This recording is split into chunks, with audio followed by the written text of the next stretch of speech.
Hey guys, welcome back to Animal Fact Cafe. I'm Kyla, and again using my mini mic because it's easier. And I'm recording 2 episodes in one day because I am slaying. So, still have Starbucks, still have not finished it. I'm scared. I'm gonna have like a fucking heart attack. Yeah, one of the doctors at work the other day was like, "Do you not drink caffeine?" And I was like, "I don't like coffee." And she's like, "Okay, do you like tea?" And I was like, "Yes, I get refreshers from Dunkin' all the time." She's like, "You need to have more caffeine because I'm always tired." So I'm starting to have a caffeine addiction. I'm blaming my job. Just saying.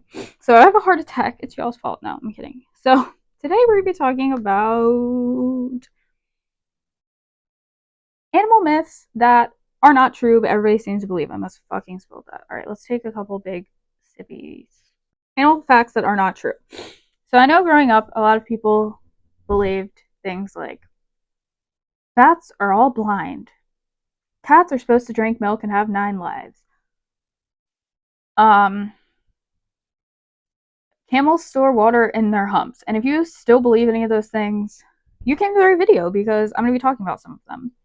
So let's get into it. So one of the most common ones I remember hearing growing up was, don't touch that frog, it'll give you warts. Now, I've learned a lot with being, in school for animal related science and watching YouTubers and Steve Irwin, love him. Um, that this is not true. So I learned actually from Maya Higa with her Alveus sanctuary. She has a big toad, and anytime she has guests, she always makes them wear gloves because actually, you and your dirty ass hands can give them things. So they have semi-permeable skin, so when you touch them, the oils and whatever the fuck is on your dirty ass hands gets on them and can affect them. But frogs and toads don't give you warts. Oh my god. I'm not a big fan of frogs and toads. They kind of gross me out, not gonna lie. But I always was like, I don't believe this. Can frogs and toads give your animals issues if they try to eat them? Yes. But this is specifically talking about humans. So what I saw was, yes, frogs and toads have bumps in their skins, but they don't secrete anything that can give you warts. You also can't get warts from their urine. That's what I was always told. That frog peed on you, you're getting warts. No, you're not. So warts are actually caused by viruses that can only be spread by humans. So, like I said, your dirty ass hands can fuck up the amphibians. So you're wrong. Another one that I always see is, don't pick up a baby bird. The mom will like abandon it and never come back for it. Bullshit. Should you go pick up a random bird on the ground? Probably not, especially if you don't know what you're doing. But if you pick up a bird, most likely it is learning to fly and it fell out of the nest. But birds don't give a fuck. They don't have that great of a sense of smell, which I didn't know that. I did know that you can pick up a bird and they didn't care, but I didn't know. Anyway, they don't have a very good sense of smell, so they wouldn't be able to really tell if you picked up the bird. They'd be like, they can't, they don't care. But yeah, like I said, if it's on the ground, most likely being taught how to fly and is failing miserably. So yeah, so if you pick it up, mom will still come back for it. Just saying. But yeah, I didn't really like make that connection that they didn't have a good sense of smell. But anyway, I remember there was a bird when I was little that we tried to save. It had like a broken wing, but I don't think it was a baby. But that's very deep in my brain. Deer. So a deer in headlights, you're probably like, oh my god, they're scared, they don't know what to do. But actually, it is like way more scientifically deeper than that, and this I found very interesting because I actually didn't know this. So this is from a zoologist named Dr. Josh Langbein, founder of Langbein Wildlife, and it's actually a stimuli where they cannot readily basically process what they're seeing or hearing, and they have this freeze response. So it's mostly happens when it's dark as fuck outside and they can't see, and there's a little light, and they're to illuminate what they're trying to find. So basically, they can't fucking see, they can't process where they are when this bright light comes in because they're like, it's not the daytime. What is this? This isn't the sun. So they're unable to make out objects aside from the light. So they're basically like seeing the light and they're like, I don't know what to do with this.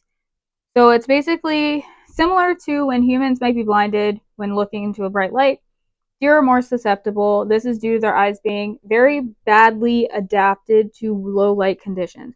So they have very shitty eyesight in the dark. So when your bright ass fucking Ford F-350 light bar is in their face, you're literally blinding them. Like, it's not like, oh my god, you're scaring me. They can't see. They just can't see. So they have what is called crepuscular, um, which means we're gonna Google that. Crepuscular. In zoology, a crepuscular animal is one that is active primarily during twilight period, being during dawn and dusk hours. Okay, whatever. So basically, like I said, their eyes just aren't adjusted to these conditions. So when you're fucking blinding them, they can't see. It's not that they're petrified. They're like, I can't. I have no other place to go than here because you're eliminating me and I can see you and that's all I can see. So why would I run into a dark pit of nothing? That's basically what that means. That was a lot of big words that I didn't need. I'm gonna cut like half of that out. Goldfish have shitty memories. Goldfish actually have really good memories. They have a longer memory than 3 fucking seconds. They can remember things for months, especially distance. They can remember how far they went, where they went. So they are smart. So stop comparing your stupid ass brain to them. Thank you. I'm being very aggressive today. Like I said in the beginning of the episode, bats are not blind. They are believed to be blind because they use echolocation, which dolphins also use. Many animals use this where they make a sound, wait for it to come back to see how far away things are. Have great hearing abilities, but they are active at night, which it's dark, hard to see. But people assume because it's dark and they use echolocation that they're blind, but that is incorrect. I need a sip. Cats purr when they're content. Yes, that is technically true, but that is not the only reason they purr. Cats purr when they're upset. Cats purr when they're sick or in pain. We see a lot of times at the vet when cats are purring when they're nervous. People are like, oh, they're actually happy to be here. No, they're trying to calm themselves down because they really would rather fucking jump off the table and run away, but they can't. So they're like, I'm going to purr to soothe myself. So just because a cat's purring does not mean that they like you. You need to use other context clues of their body language. So rubbing against you, sniffing you, wanting to be near you, sitting on you, things like that. But if a cat is like purring and shaking or purring and shut down, they don't like you or they're scared or something else is going on. All bees die after they sting you. I actually didn't know this until like a couple years ago, but only honeybees die after they sting you because honeybees have a barbed stinger, so it is too hard for them to get it out of you basically when they sting you. So this description is so graphic. I'm so sorry. So basically when they try to pull the stinger out of you, they rupture their abdomen. But honeybees are really the only ones that get stuck. Most other bee species, like for example bumblebees, they have a smooth stinger, so they're able to retract it and go about their bee life. So yeah, I thought that was interesting. Not to say honeybees are the worst. We need honeybees, so honeybees are cool. I actually am planning to make a whole episode about honeybees and bees because I actually learned a lot about bees in my animal behavior class. So daddy long legs aren't poisonous. That does not mean I want them on me. My cat is gonna, yep. I don't like spiders. I don't like whatever they're considered. Aren't they like arachnids or something? I don't know. They don't produce enough venom to get a human, and they don't have fangs. Like people are like their mouths are just too small to bite you. That's why they don't bite. No, they may bite their prey to stun them or something, but they don't hurt us. They're not the most poisonous spider. People are just fucking stupid. Stop making up lies, man. Everybody, just like I always will bring up this story because it's just like ingrained in my brain. Is I went to the zoo one time and this lady, again, all the animals are at the zoo are in cages and you can't get to them unless you really try. So this kid was going up to like, I think it was like literally a bird or something, and then there was like a squirrel running by, and she's like, "Don't get near it; it has rabies." And the fight in me I had to be like, actually, they don't. Stop lying to your kids, because then these kids are going to grow up and be scared of animals. And that's not what we want. Steve Irwin would want everybody to coexist with animals and not be scared of them. That was his point. That is my point. That's why I made this podcast. Not all animals have rabies. You will know if an animal has rabies most of the time. You will know.